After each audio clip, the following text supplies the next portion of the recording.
In the next update, you'll see a few changes to pheromone markers. If you've played Empires of the Undergrowth, you'll know that you send your ants out to do jobs by linking their nursery to a pheromone group and then placing down the pheromone marker. Ants that are in the group don't all immediately head to the marker. Instead, they are attracted over time, and ants that have arrived at the marker will eventually return home if they find nothing to do, forming a nice ant-like trail.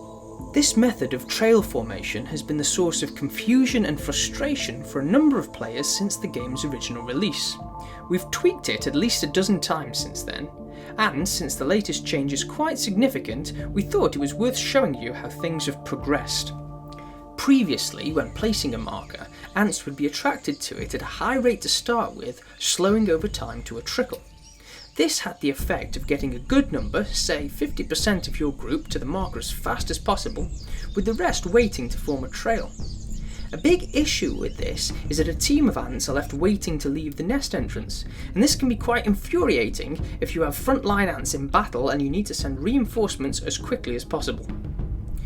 Instead, we're trying out a new system where all of the ants will leave at the initial high rate, so no one is left behind. However, as we still want trails to form, ants will occasionally be turned around on their way to the marker. Not many, but enough to form a seamless trail to the pheromone marker without interruption. This will result in two-way trails forming instantly, and far more ants reaching the pheromone marker in a shorter time. Another change we've made is to bring some consistency to group movement options. Ants can be attracted to pheromone markers via initial placement, replacement, and switching between groups.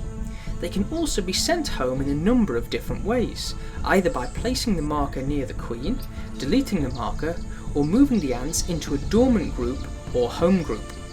Previously, different methods had different implementations in the background, and depending on how you chose to move your ants, you might either have to wait for a very long time for them to respond, or you could find that the entire army had responded within a couple of seconds.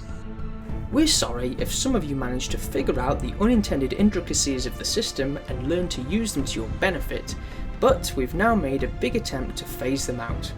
Everything should react at near enough the same rate, and we believe this should lead to a more fluent and fair interface between you and your ants.